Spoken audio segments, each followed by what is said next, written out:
जय माता दी। Welcome to all of you my study channel sociology with Santosh. आज हम लोग बात करेंगे हिंदू विवाह के बारे में। आज का टॉपिक बीए समाजशास्त्र के साथ साथ समाजशास्त्र विषय से PGT, UGC net, GIC lecturer, assistant professor आदि परीक्षाओं की तैयारी कर रहे विद्यार्थियों के लिए विशेष रूप से उपयोगी होगा। आज के इस टॉपिक पर चर्चा करने से पहले हम चाहेंगे कि आप अपने साथ एक कॉपी और एक पेन भी रख लें, जिससे जो भी जानकारी आपको उपयोगी लगे उसे साथ साथ नोट करते चले। तो आइए हम लोग शुरू करते हैं और जानते हैं कि हिंदू समाज में विवाह का क्या अर्थ है। जैसा कि हम लोग जानते हैं, पश्चिमी समाजों से की तुलना में हिंदू समाज में विवाह को एक धार्मिक संस्कार माना जाता है और विवाह के पश्चात ही कोई हिंदू धार्मिक क्रियाओं को करने का अधिकारी होता है। शायद ऐसा इसलिए है क्योंकि हिंदू विवाह का मुख्य उद्देश्य जो है वो धार्मिक होता है और प्रत्येक हिंदू के जीवन में विवाह को एक आवश्यक कर्म माना गया है।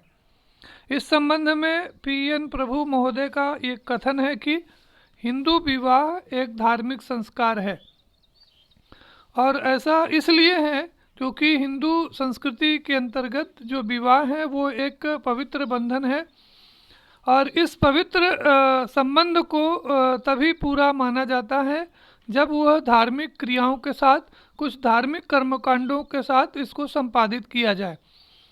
इस संबंध में जैसा कि मैंने आपको अभी बताया कि पश्चिमी समाजों की तुलना में हिंदू समाज में विवाह जो है वो एक धार्मिक संस्कार है। हिंदू विवाह और जो पश्चिमी समाजों में प्रचलित जो विवाह हैं उनके बीच में जो मौलिक अंतर हैं वो मौलिक अंतर वास्तव में विवाह के उद्देश्य के आधार पर किया जाता है। अगर हम लोग बात करें हिंदू विवाह की, तो हिंदू विवाह जो है वो मुख्य रूप से तीन मुख्य बिंदुओं पर आधारित है, या हम कह सकते हैं कि हिंदू विवाह के तीन प्रमुख उद्देश्य हैं, जिसमें से पहला है धर्म, दूसरा है प्रजा या पुत्र की प्राप्ति, तीसरा है रति आनंद या यौन संतुष्टि। तो इस तरह से आप देखते हैं कि हिंदू विवाह के अंतर्गत धर्म को विवाह का प्रमुख उद्देश्य या प्रथम उद्देश्य के अंतर्गत सम्मिलित किया गया है। यहाँ पर जो विवाह का जो अंतिम उद्देश्य है वो काम वासना को पूरा करना बताया गया है। यानी हिंदू विवाह के अंतर्गत जो है वो विवाह जो है वो केवल यौन संतुष्टि का एक माध्यम नहीं है, बल्कि वास्तव में विवाह जो है वो व्यक्ति के धार्मिक कार्यों को, धार्मिक कर्तव्यों को पूरा करने का एक साधन है। यहाँ पर आप देखते हैं कि हिंदू विवाह के अंतर्गत पुत्र की प्राप्ति को भी एक उद्देश्य माना गया है, क्योंकि जैसा कि हम लोग जानते हैं कि व्यक्ति के ऊपर, एक हिंदू व्यक्ति के ऊपर विभिन्न प्रकार के ऋण होते हैं। भारतीय हिंदू धर्मशास्त्रों के अनुसार व्यक्ति के ऊपर 5 प्रकार के ऋण माने गए हैं, जिनमें देव ऋण, ऋषि ऋण, पितृ ऋण, अतिथि ऋण और भूत ऋण जो हैं वो 5 ऋण होते हैं। और व्यक्ति इन ऋणों से मुक्ति पाने के लिए उसको ये कहा गया है कि वो व्यक्ति इन ऋणों से मुक्ति तभी वो मिल सकती है उसको जबकि वो विवाह करे और विवाह के माध्यम से धार्मिक संतानों की उत्पत्ति करे, और उन संतानों के माध्यम से व्यक्ति के ऊपर जो देवताओं का, ऋषियों का, अपने माता पिता का, अतिथियों का जो ऋण है उस ऋणों से मुक्ति प्राप्त करे। तो इस तरह से जो हिंदू विवाह है वो पंच ऋणों से मुक्ति का एक साधन है, और इसीलिए प्रत्येक हिंदू को विवाह जो है वो एक आवश्यक कार्य माना गया है।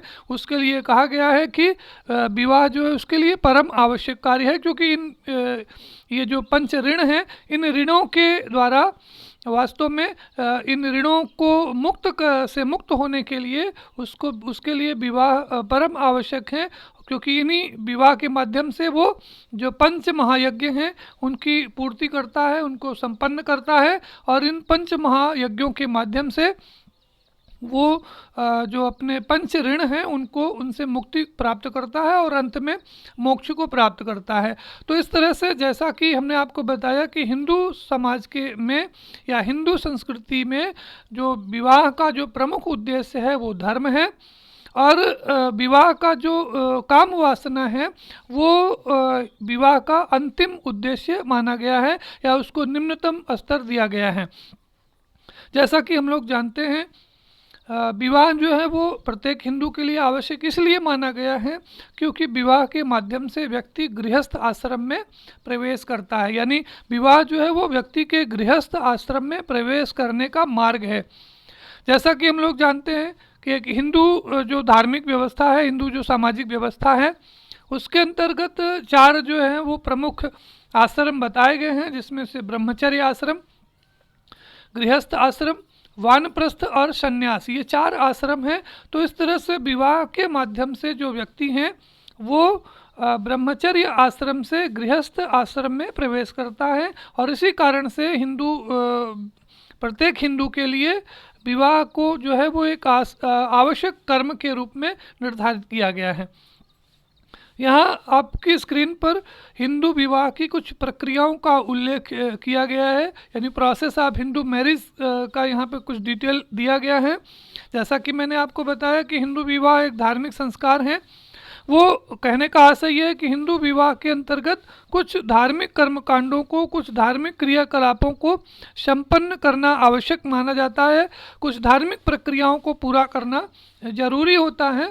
तो इस दृष्टि से हिंदू विवाह की मुख्य रूप से मोटे तौर पर कुल 8 प्रकार की प्रक्रियाएं होती हैं, जिसमें कन्यादान, पाणिग्रहण, अश्वारोहण, सूर्यावलोकन, विवाह होम, अग्निपारायण, सप्तपदी और चतुर्थी कर्म जैसे कुछ महत्वपूर्ण ये जो 8 जो प्रकार के जो क्रियाकलाप हैं, धार्मिक कर्मकांड हैं, विधि विधान हैं, इनको संपन्न करके, इनको पूरा करके ही हिंदू विवाह जो है वो एक धार्मिक स्वरूप प्राप्त करता है। आगे हम लोग बात करते हैं हिंदू विवाह के प्रकार या स्वरूपों के बारे में। तो मनु स्मृति में मनु महाराज ने हिंदू विवाह के कुल 8 प्रकारों का उल्लेख किया है। इसमें उन्होंने कहा है कि जो पहले के जो 4 प्रकार हैं वो उच्च कोटि के विवाह हैं, और बाद के जो 4 प्रकार हैं वो उनको उन्होंने निकृष्ट कोटि के या अधम कोटि के विवाह के स्वरूप में उल्लेखित किया है। तो ये मनु के अनुसार या मनुस्मृति के अनुसार हिंदू विवाह के जो 8 स्वरूप हैं या प्रकार हैं वो इस प्रकार हैं, जिसमें से पहला है ब्रह्म विवाह, दूसरा है दैव विवाह, तीसरा है प्रजापत्य, चौथा आर्ष विवाह। तो इस तरह से ये ब्रह्म, दैव, प्रजापत्य और आर्ष विवाह ये उच्च कोटि के विवाह बताए गए हैं, जबकि असुर विवाह, गंधर्व विवाह, राक्षस विवाह और पैशाच विवाह ये 4 जो विवाह हैं बाद वाले, ये निकृष्ट कोटि के विवाह हैं। इनको निकृष्ट कोटि के विवाह की श्रेणी के अंतर्गत रखा गया है। अगर हम लोग इंडिविजुअली व्यक्तिगत रूप में इन विवाहों को अलग अलग समझने की कोशिश करें तो ब्रह्म विवाह से हमारा आशय है एक ऐसे विवाह से है जिसमें सुंदर व गुणवान वर को कन्या का जो पिता है वो अपने घर बुला करके वस्त्र आदि दे करके कन्यादान करता है। तो इस तरह के विवाह को हम ब्रह्म विवाह कहते हैं। और मनु का ये कहना है कि इस तरह का अगर विवाह होता है तो वो विवाह जो है वो 21 पीढ़ियों को तारने वाला, पवित्र करने वाला होता है। दूसरा विवाह है दैव विवाह। यह विवाह वास्तव में एक प्रतीकात्मक विवाह का स्वरूप होता है, जिसमें यज्ञ कराने वाले पुरोहित को कन्यादान दे दिया जाता है, और ऐसा माना जाता है कि ऐसे विवाह से ऐसा जो विवाह है वो देवताओं के साथ होता है। तो इस तरह से इस विवाह के कारण देवदासी प्रथा का जो जन्म हुआ है, और जो वास्तव में वेश्यावृत्ति का जो है वो एक प्रमुख कारण माना जाता है। बाद में इसका काफ़ी विरोध किया जाने लगा। तो इस तरह से ब्रह्म विवाह और दैव विवाह के अर्थ से आप परिचित हो गए होंगे। अब हम लोग बात करते हैं आर्ष विवाह।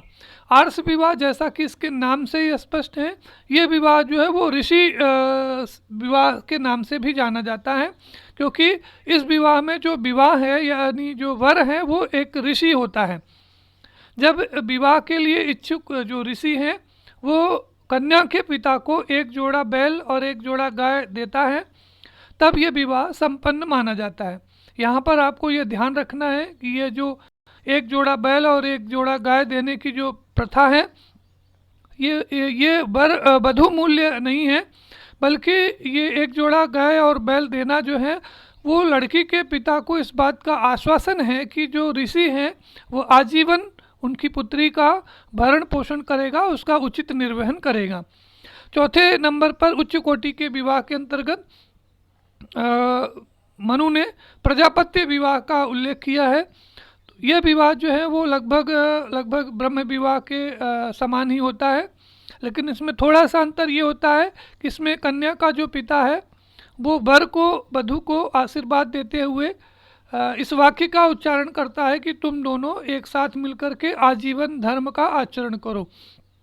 तो इस तरह से ये स्टेटमेंट जो है वो ब्रह्म विवाह और प्रजापत्य विवाह में अंतर स्पष्ट करता है। इसके बाद के जो 4 विवाह हैं वो निकृष्ट कोटि के विवाह हैं, जिसमें से 5वां है असुर विवाह। असुर विवाह का मतलब ये होता है कि जिसमें कन्या का जो पिता है वो कन्या मूल्य लेकर के इस विवाह को संपन्न करता है। यानी ऐसा विवाह जिसमें कन्या का वधू का मूल्य लेकर के वैवाहिक संबंध स्थापित किया जाता है, तो उस विवाह को हम असुर विवाह कहते हैं। इसके बाद आता है गंधर्व विवाह। गंधर्व विवाह जैसा कि इसको हम लोग जानते हैं कि आधुनिक समाज में ये विशेष रूप से प्रचलित विवाह है, इसको हम लोग प्रेम विवाह के नाम से भी जानते हैं। इसके बाद आता है राक्षस विवाह। राक्षस विवाह वास्तव में जो है वो क्षत्रिय विवाह कहा जा सकता है, क्योंकि प्राचीन काल में युद्ध का विशेष महत्व होता था। तो मनु का ये कहना है कि युद्ध में स्त्री का हरण करके जब उसके साथ विवाह किया जाता है तो इस विवाह को राक्षस विवाह कहते हैं। क्योंकि युद्ध का संबंध जो है वो प्रत्यक्ष रूप से क्षत्रियों का था, इस कारण से इस प्रकार के विवाह को जो है वो क्षत्रिय विवाह भी कहते हैं या कहा जाता है। 8वें नंबर पर जो विवाह रखा है मनु ने वो है पैशाच विवाह। मनु कहते हैं कि सोई हुई, उन्मत्त, घबराई हुई, मदिरा पान की हुई अथवा राह में जाती हुई लड़की के साथ बलपूर्वक कुकृत्य करने के बाद उससे विवाह करना पैशाच विवाह के अंतर्गत आता है। तो इस तरह से ये असुर विवाह, गंधर्व विवाह, राक्षस विवाह और पैशाच विवाह ये मनु के अनुसार से ये जो है वो निम्न कोटि का या निकृष्ट कोटि के विवाह हैं, जबकि ब्रह्म विवाह, देव विवाह, प्रजापत्य विवाह और आर्ष विवाह जो हैं वो उच्च कोटि के विवाह हैं। यहाँ पर आपको बताना जरूरी है कि वर्तमान में केवल 3 प्रकार के विवाहों का प्रचलन है, जिनमें से ब्रह्म विवाह, असुर विवाह और गंधर्व विवाह ही वर्तमान में समाज में प्रचलित हैं। बाकी जो विवाह हैं वो इस समय समाज में, खास करके भारतीय समाज में इनका प्रचलन नहीं देखा गया है। अब हम लोग बात करते हैं हिंदू विवाह के नियम के बारे में। तो जैसा कि हम लोग जानते हैं प्रत्येक समाज में विवाह से संबंधित कुछ न कुछ नियम या कुछ न कुछ मान्यताएं अवश्य पाई जाती हैं। हिंदू समाज के अंतर्गत भी व्यक्ति के जीवन साथी के चुनाव करने के लिए मुख्य रूप से कुछ न कुछ 4 प्रकार के नियम पाए जाते हैं, और ये जो नियम होते हैं वो वास्तव में जीवन साथी के चुनाव के क्षेत्र के लिए, चुनाव के पक्ष के लिए और उसकी कसौटियों से संबंधित होती है। यानी जब एक व्यक्ति अपने लिए किसी जीवन साथी का चुनाव करता है तो वो मुख्य रूप से 3 बातों का ध्यान रखता है कि वो उसका चुनाव जो है, उसका चुनाव का क्षेत्र क्या होगा, वो चुनाव किस पक्ष से संबंधित होगा, यानी वो किस पक्ष से चुनाव कर सकता है, और वो चुनाव करने का उसका आधार क्या होगा, यानी जीवन साथी के चुनने की कसौटियाँ क्या होगी। तो इन चुनाव के क्षेत्र के आधार पर, चुनाव के पक्ष के आधार पर और चुनाव की कसौटियों के आधार पर हिंदू विवाह से संबंधित सभी नियमों को हम अध्ययन की सुविधा की दृष्टि से 4 भागों में बांट सकते हैं, जिसमें से पहला है अंतर्विवाह, दूसरा है बहिर्विवाह, तीसरा है अनुलोम विवाह और चौथा है प्रतिलोम विवाह। तो इस तरह से अंतर्विवाह, बहिर्विवाह, प्रतिलोम विवाह और अनुलोम विवाह, ये 4 जो हैं वो हिंदू विवाह से संबंधित प्रमुख नियम हैं। अब हम लोग अलग अलग इन नियमों के बारे में समझते हैं कि अंतर्विवाह और बहिर्विवाह या अनुलोम विवाह और प्रतिलोम विवाह का नियम क्या है। सबसे पहले हम लोग जानते हैं कि अंतर्विवाह क्या है। तो अंतर्विवाह जो है से तात्पर्य इस तरह के विवाह से है कि जिसमें एक व्यक्ति अपने जीवन साथी का चुनाव अपने ही समूह से करता है। यानी अंतर्विवाह का जो नियम है वो ये कहता है कि एक व्यक्ति को अपने जीवन साथी का चुनाव अपने ही समूह से करना है। यहाँ यह ध्यान रखना जरूरी है कि यह समूह जो है वो अलग अलग लोगों के लिए अलग अलग प्रकार का हो सकता है। जैसे हिंदू समाज में एक प्रत्येक हिंदू के लिए ये आवश्यक होता है, ये अनिवार्य होता है कि वो जब अपने जीवन साथी का चुनाव करे तो वह अनिवार्य रूप से अपने जाति समूह और अपने धार्मिक समूह से ही करे। यानी ये हिंदू सामाजिक नियम है या हिंदू समाज में, हिंदू धर्म में ये नियम प्रचलित है कि एक व्यक्ति अपने लिए अपनी जाति और अपने धार्मिक समूह से ही जीवन साथी का चुनाव करे। दूसरा जो प्रमुख नियम है वो है बहिर्विवाह का। बहिर्विवाह का जो नियम है वो अंतर्विवाह के नियम से थोड़ा सा विपरीत है। इसमें जीवन साथी का जो चुनाव है वो अपने समूह से बाहर करना होता है। यानी बहिर्विवाह का नियम ये कहता है कि व्यक्ति अपने जीवन साथी का चयन अपने सदस्यता समूह से बाहर करे। यानी प्रत्येक हिंदू के लिए ये आवश्यक है कि वह अपने से बाहर के किसी दूसरे सामाजिक समूह से ही जीवन साथी का चुनाव करे। मोटे तौर पर हिंदुओं में बहिर्विवाह के 3 उप नियम प्रचलित हैं, या आप कह सकते हैं कि 3 प्रकार के बहिर्विवाह जो हैं वो पाए जाते हैं, प्रचलित हैं। जिसमें से पहला है गोत्र बहिर्विवाह, दूसरा है सप्रवर बहिर्विवाह और तीसरा है सपिंड बहिर्विवाह। तो आइए देखते हैं कि ये गोत्र बहिर्विवाह क्या है। यहाँ पर गोत्र का जो अर्थ होता है वो गोत्र का अर्थ उन व्यक्तियों के समूह से होता है जिनकी एक ही ऋषि पूर्वज से उत्पत्ति हुई है। यानी ऐसे लोग जिनकी उत्पत्ति एक ही ऋषि पूर्वज से हुई है वो एक गोत्र का माने जाते हैं। तो ऐसा हिंदुओं में ऐसी परंपरा है, ऐसा नियम प्रचलित है कि एक व्यक्ति एक गोत्र में यानी सगोत्र में विवाह संबंध स्थापित नहीं कर सकता है। यानी ऐसे हमारे यहाँ ऐसी व्यवस्था प्रचलित है कि एक व्यक्ति अपने गोत्र से बाहर विवाह करना होता है, उसको अपने गोत्र के अंदर वो विवाह नहीं कर सकता। तो यानी गोत्र बहिर्विवाह का नियम ये कहता है कि व्यक्ति जो है वो अपने गोत्र से बाहर विवाह करे। हालांकि हिंदू विवाह अधिनियम 1955 के द्वारा वर्तमान में जो सगोत्र बहिर्विवाह से जो प्रतिबंध है वो हटा दिया गया है, लेकिन व्यवहार में इसका आज भी प्रचलन है, इसको व्यवहार में अक्सर देखा जा सकता है। दूसरा जो विवाह है, बहिर्विवाह का स्वरूप है, वो है सप्रवर बहिर्विवाह। सप्रवर बहिर्विवाह का मतलब ये होता है कि समान पूर्वज वाले या समान ऋषियों के नामों का उच्चारण करने वाले व्यक्ति जो हैं वो आपस में एक ही प्रवर से का मानते हैं और उन अपने बीच में वैवाहिक संबंध स्थापित नहीं करते। यानी हम ये कह सकते हैं कि एक प्रवर में विश्वास करने वाले लोग जो हैं वो आपस में विवाह नहीं करते हैं या नहीं कर सकते हैं। यहाँ पर ये उल्लेख करना जरूरी है कि हिंदू विवाह अधिनियम 1955 जो है वो सप्रवर बहिर्विवाह संबंधी सभी प्रकार के जो निषेध हैं उनको समाप्त करता है। तो जैसा कि अभी मैंने आपको बताया था कि हिंदू विवाह अधिनियम 1955 गोत्र बहिर्विवाह को मान्यता नहीं देता है, तो उसी तरह से वो सप्रवर बहिर्विवाह के नियम को भी स्वीकार नहीं करता है, उसके निषेधों को समाप्त करता है। बहिर्विवाह का जो तीसरा प्रमुख स्वरूप है वो है सपिंड बहिर्विवाह। इस बारे में पहले से ही आपको ये ध्यान में रखना जरूरी है कि हिंदू विवाह अधिनियम 1955 जो है वो सपिंड बहिर्विवाह को मान्यता देता है। अक्सर ये कंपटीशन में ये सवाल पूछा जाता है कि इनमें से कौन सा विवाह जो है, किस प्रकार का बहिर्विवाह जो है वो हिंदू विवाह अधिनियम 1955 के अनुसार मान्य है। तो आप इसको याद रखें कि हिंदू विवाह अधिनियम 1955 के अनुसार गोत्र बहिर्विवाह और सप्रवर बहिर्विवाह जो है वो मान्य नहीं है।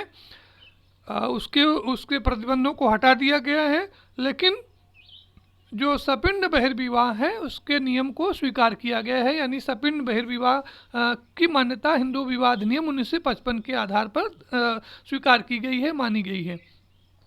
अब हम लोग बात करते हैं सपिंड बहिर्विवाह की। तो सपिंड का मतलब होता है एक पिंड के साथ, यानी पिंड का मतलब होता है शरीर। तो एक व्यक्ति जो मृत व्यक्ति को जो पिंडदान देता है, उस पिंडदान देने वाले जो व्यक्ति हैं, एक ही प्रकार के व्यक्ति को पिंडदान देने वाले जो व्यक्ति हैं वो आपस में वास्तव में सपिंडी माने जाते हैं, एक ही शरीर से उत्पत्ति उनकी मानी जाती है। और इस कारण से हिंदू विवाह के अंतर्गत हिंदू समाज में ये परंपरा प्रचलित है कि वे जो आपस में सपिंड हैं, एक ही पिंड से या एक ही शरीर से जिनकी उत्पत्ति हुई है, वो जो आपस में रक्त संबंधी हैं, उनके बीच में आपस में वैवाहिक संबंध स्थापित नहीं किया जा सकता है।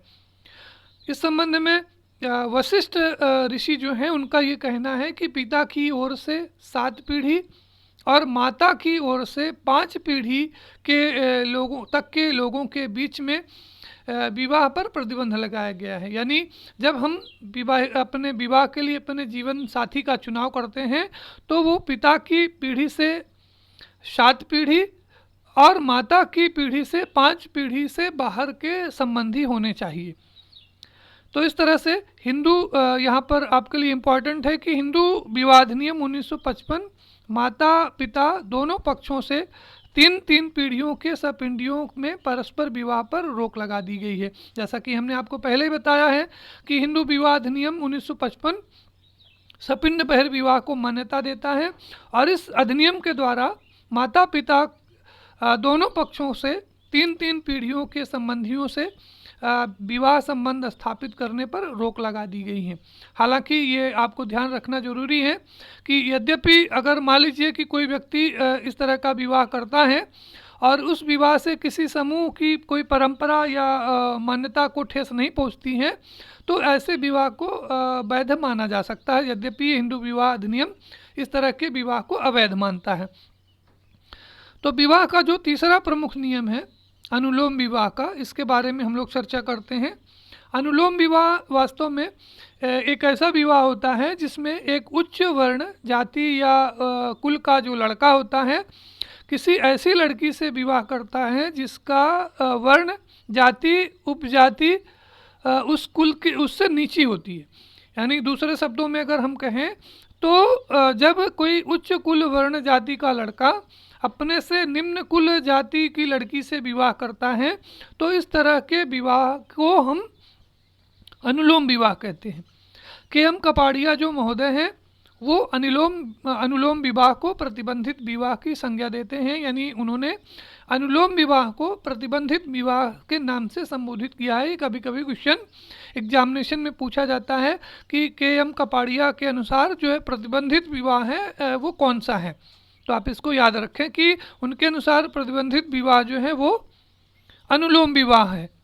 अब हम लोग बात करते हैं प्रतिलोम विवाह की। तो प्रतिलोम विवाह जो है वो अनुलोम विवाह का ठीक उल्टा होता है, उसका ठीक विपरीत होता है। इस प्रकार के विवाह के अंतर्गत जो लड़की होती है वो उच्च कुल की होती है, यानी जब कोई उच्च कुल वर्ण जाति की लड़की अपने से निम्न कुल वर्ण जाति के लड़के से विवाह करती हैं तो इस तरह के विवाह को हम प्रतिलोम विवाह कहते हैं। यानी अनुलोम विवाह का मतलब ये हुआ कि लड़का उच्च कुल का है और लड़की निम्न कुल की है, और प्रतिलोम विवाह का मतलब ये होता है कि लड़की जो है वो उच्च कुल की होती है और लड़का निम्न कुल का होता है। तो इस तरह से ये हालांकि ये ध्यान रखना आपको ज़रूरी है कि ये जो प्रतिलोम विवाह है, प्रतिलोम विवाह जो है हिंदू धर्मशास्त्रों के द्वारा इस तरह के विवाह को न केवल निषिद्ध माना गया है बल्कि इसका विरोध भी किया गया है, क्योंकि शास्त्रों में ऐसी जो परंपरा है कि इस तरह के विवाह जो है वो कुल को वंश को जो है वो अधम करते हैं, पाप पहुंचाते हैं, और इस कारण से इस तरह के विवाह को जो है वो निकृष्ट विवाह माना गया है, अधम विवाह माना गया है। मनु ने जो है वो प्रतिलोम विवाह से उत्पन्न संतान को चांडाल कहा है, और संभवतः इसी कारण से हिंदू समाज में प्रतिलोम विवाह का प्रचलन दिखाई नहीं पड़ता है। यानी अमूमन हमारे यहाँ जो विवाह होता है उसमें जो लड़के का जो कुल होता है वो उच्च होता है, और जो लड़की होती है वो अमूमन सामान्यतया जो है वो लड़के के कुल से उसकी जो स्थिति होती है वो निम्न ही होती है। यहाँ यह ध्यान रखना जरूरी है कि हिंदू विवाह अधिनियम 1955 के अनुसार अनुलोम विवाह और प्रतिलोम विवाह दोनों ही वैध हैं। यानी हिंदू धर्म के अनुसार जो अनुलोम विवाह है वो वैध है, जबकि प्रतिलोम विवाह है वो अवैध है, वो निकृष्ट है, उसको निषिद्ध माना गया है। लेकिन हिंदू विवाह अधिनियम 1955 अनुलोम विवाह और प्रतिलोम विवाह दोनों को वैध मानता है। इस संबंध में अनुलोम विवाह और प्रतिलोम विवाह के बारे में के संबंध में एक महत्वपूर्ण कथन है जो अक्सर एग्जामिनेशन में कंपटीशन में पूछा जाता है, जिसका उल्लेख करना यहाँ जरूरी है। जैसा कि समनर और केलर जो विद्वान हैं, समाज वैज्ञानिक हैं, उनका ये कहना है कि अंतर्विवाही रूढ़िवादी हैं, अंतर्विवाह रूढ़िवादी है, जबकि बहिर्विवाह प्रगतिवादी है। तो ये कभी कभी ये क्वेश्चन पूछा जाता है कि ये किसने कहा है कि अंतर्विवाह रूढ़िवादी है जबकि बहिर्विवाह प्रगतिवादी है। तो आप इसको नोट कर लें कि ये जो स्टेटमेंट है वो समनर और केलर से संबंधित है। यहाँ पर आपकी स्क्रीन पर हमने विवाह के कुछ अन्य स्वरूपों का भी उल्लेख किया है। ये जो विवाह के जो अन्य स्वरूप हैं ये कभी कभी परीक्षा की दृष्टि से महत्वपूर्ण है और कभी कभी पूछे जाते हैं, इसलिए यहाँ पर उनका संक्षेप में उल्लेख किया गया है। जिसमें से आप देख रहे होंगे कि 3 प्रकार के जो विवाह हैं उनका उल्लेख किया गया है, जिसमें से पहला है द्विजीवन वृत्ति विवाह, समलैंगिक विवाह और मार्गनेटिक विवाह। ये 3 प्रकार के जो हैं वो विवाह के अन्य स्वरूप हैं जो अलग अलग समाजों में ये प्रचलित हैं। हालांकि हिंदू विवाह में इस तरह के, हिंदू समाज में इस तरह के विवाह का प्रचलन नहीं है, लेकिन फिर भी कंपटीशन की दृष्टि से हमने यहाँ पर इसका उल्लेख किया है। जैसे कि पहला है इसमें द्विजीवन वृत्ति विवाह। द्विजीवन वृत्ति विवाह का मतलब डुअल कैरियर मैरिज है, और ये आधुनिक समाज में ऐसे विवाह का प्रचलन देखने को मिल रहा है जिसमें कि पति पत्नी दोनों ही नौकरी या व्यवसाय करते। यानी ऐसा विवाह का वह स्वरूप जिसमें कि पति पत्नी जो है वो दोनों नौकरी पेशा व्यवसाय करते हैं। तो इस तरह के व्यवसाय को हम द्विजीवन वृत्ति विवाह कहते हैं।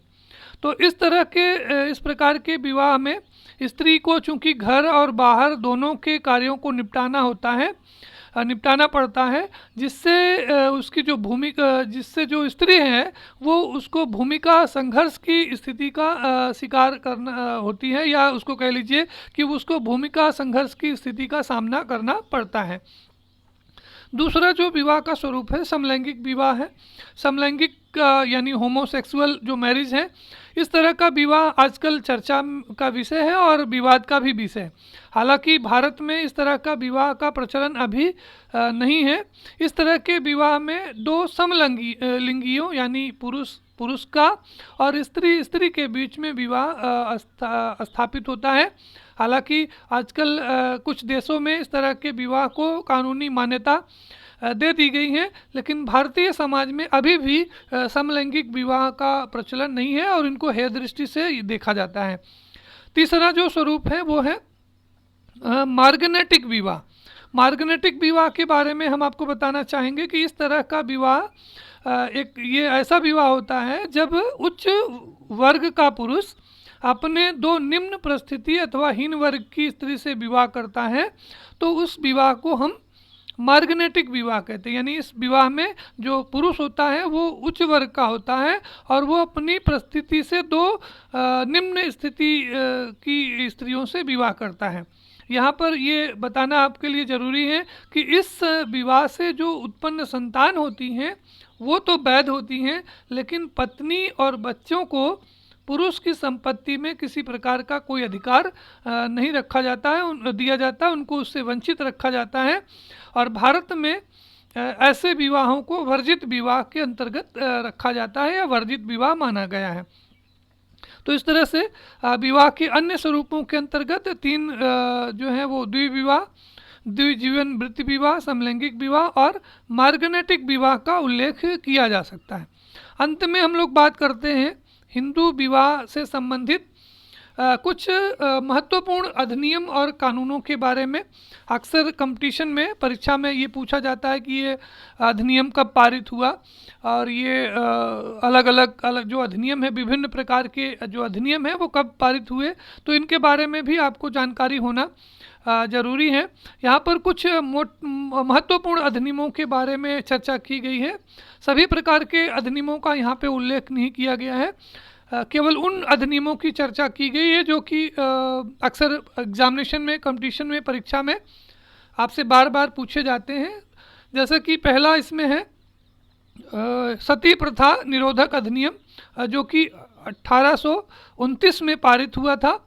इसी तरह से हिंदू विधवा पुनर्विवाह अधिनियम, जो कि राजा राम मोहन राय, ईश्वर चंद्र विद्यासागर के अथक प्रयासों से इसे 1856 में पारित किया गया था, लागू किया गया था। तीसरे नंबर पर हिंदू बाल विवाह निवारक अधिनियम, जो कि 1860 में पारित हुआ था। इस अधिनियम को हम लोग शारदा एक्ट के नाम से भी जानते हैं। कभी कभी ये पूछा जाता है कि शारदा एक्ट का संबंध जो है वो किससे है, या ये अधिनियम कब पारित किया गया था। तो ये अधिनियम बाल विवाह निवारक के संबंधी प्रावधानों से जुड़ा हुआ है, और ये जो प्रावधान है वो 1860 में इसको लागू किया गया था। इस कानून में, शारदा एक्ट में थोड़ा सा संशोधन करके बाल विवाह निवारक संशोधन अधिनियम 1978 में पारित किया गया था। और इस अधिनियम के द्वारा, यानी संशोधन अधिनियम के द्वारा ये निर्धारित किया गया था कि विवाह के समय जो लड़की की आयु है वो 18 वर्ष और लड़के की आयु जो है वो 21 वर्ष होना अनिवार्य है।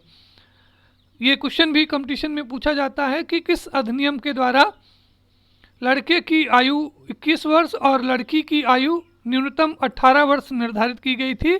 तो आप इसको नोट कर लें कि बाल विवाह अवरोध संशोधन अधिनियम 1978 के द्वारा इस तरह का प्रावधान किया गया था। इसके बाद आता है हिंदू विवाह अधिनियम 1955, जो कि एक महत्वपूर्ण अधिनियम है। और ये जो अधिनियम है जम्मू कश्मीर को छोड़ करके संपूर्ण भारतवर्ष में लागू है।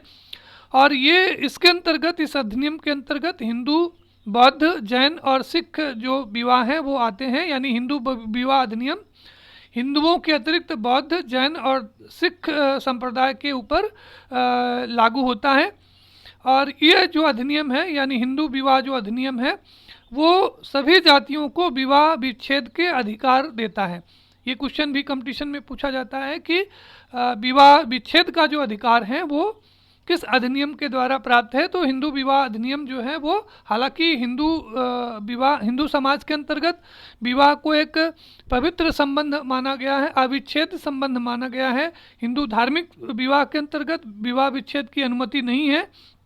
लेकिन हिंदू विवाह अधिनियम 1955 जो है वो कुछ शर्तों के तहत सभी जातियों के लोगों को विवाह विच्छेद करने का अधिकार देता है।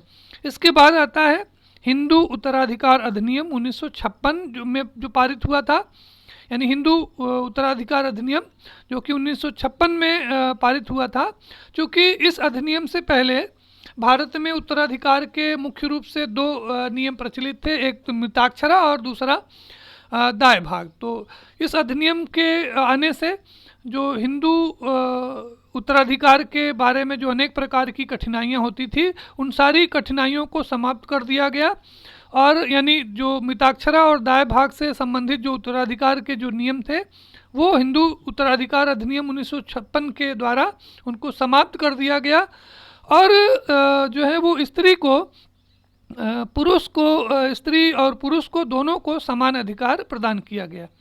यानी जो हिंदू उत्तराधिकार अधिनियम 1956 है वो स्त्री और पुरुषों को दोनों को समान अधिकार देता है।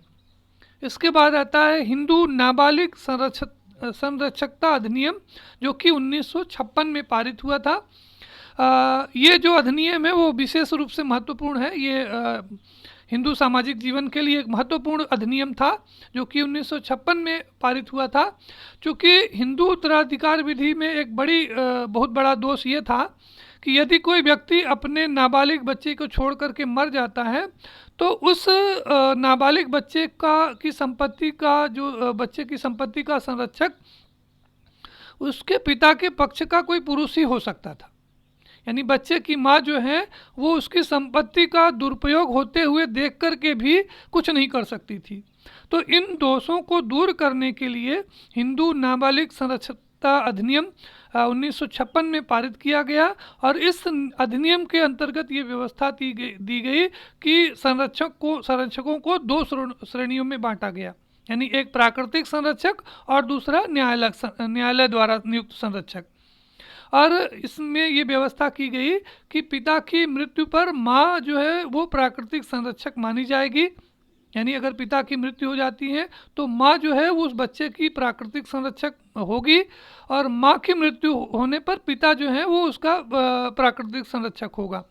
और किसी कारणवश अगर माता पिता दोनों अलग अलग रहते हैं तो नाबालिग बच्चों पर संरक्षण जो है वो संरक्षकता का पहला अधिकार पिता का होगा। और यदि बच्चा 5 वर्ष से कम आयु का है तो माँ की संरक्षकता में रहेगा। तो इस तरह से ये जो हिंदू नाबालिग संरक्षकता जो अधिनियम है वो नाबालिग के संरक्षण के प्रावधान करता है। और विशेष परिस्थिति में यदि माता पिता बिना किसी संरक्षक को नियुक्त किए ही मृत्यु को प्राप्त हो जाते हैं तो न्यायालय जो है वो संरक्षक नियुक्त करता है। तो इस तरह से हिंदू नाबालिग संरक्षकता अधिनियम 1956 जो है वो हिंदू उत्तराधिकार विधि में जो दोष थे उन दोषों को समाप्त करता है। इसके बाद आता है एक महत्वपूर्ण अधिनियम है दहेज निरोधक अधिनियम जो कि 1961 में पारित हुआ था। इस अधिनियम के अंतर्गत ये व्यवस्था की गई थी कि जो लड़के या लड़की के विवाह में जो किसी भी प्रकार का जो दहेज लिया जाता है वो नियम विरुद्ध है, वो अवैध है। यानी दहेज लेना और दहेज देना दोनों जो है वो गैर कानूनी माना गया है। विवाह के पहले या विवाह के बाद में एक शर्त के रूप में किसी पक्ष के द्वारा प्रत्यक्ष या अप्रत्यक्ष रूप से कोई भी वस्तु या रुपया पैसा जो मांग की जाती है, डिमांड की जाती है, उन सारी वस्तुओं को, वो मांग को, डिमांड को दहेज के रूप में माना गया है और इस तरह के डिमांड को गैर कानूनी माना गया है। और इस प्राविधान में ये व्यवस्था की गई कि यदि कोई व्यक्ति दहेज लेता है और दहेज देता है तो दोनों पक्षों को 6 मास के कारावास और 5,000 रुपये की दंड की व्यवस्था की गई थी। यानी दहेज लेना और दहेज देना दोनों जो है वो गैर कानूनी माना गया है। तो इस तरह से आप यहाँ पर हिंदू विवाह और परिवार से संबंधित कुछ महत्वपूर्ण अधिनियमों के बारे में यहाँ पर परिचित हुए होंगे जो अधिनियम अक्सर बार बार परीक्षा में पूछे जाते हैं। तो इस तरह से आज के इस वीडियो के माध्यम से आशा है कि आप हिंदू विवाह में हिंदू विवाह के बारे में जो नियम है, हिंदू समाज में जो प्रचलित विवाह के बारे में जो धारणाएं हैं, जो मान्यताएं हैं, उनके जो विभिन्न स्वरूप हैं और प्रकार हैं, इनके बारे में आप विस्तार से समझ पाए होंगे। अगर आपको किसी प्रकार की कोई असुविधा है, कोई कमेंट देना है आपको, तो आप कमेंट बॉक्स में जाकर के अपने कमेंट आप हम तक पहुंचा सकते हैं। अंत में हम कहना चाहेंगे कि अगर आपने अभी तक हमारे इस चैनल को सब्सक्राइब नहीं किया है तो प्लीज़ इसे सब्सक्राइब करें और अपने दोस्तों तक इसे शेयर करें, उनके पास भी इसको पहुंचाएं। और बेल आइकन जो घंटी वाला बटन है उसको टच करना, उसको दबाना न भूलें, जिससे कि आपको मेरे जो आगे के वीडियो हैं आप तक लगातार पहुंचते रहें।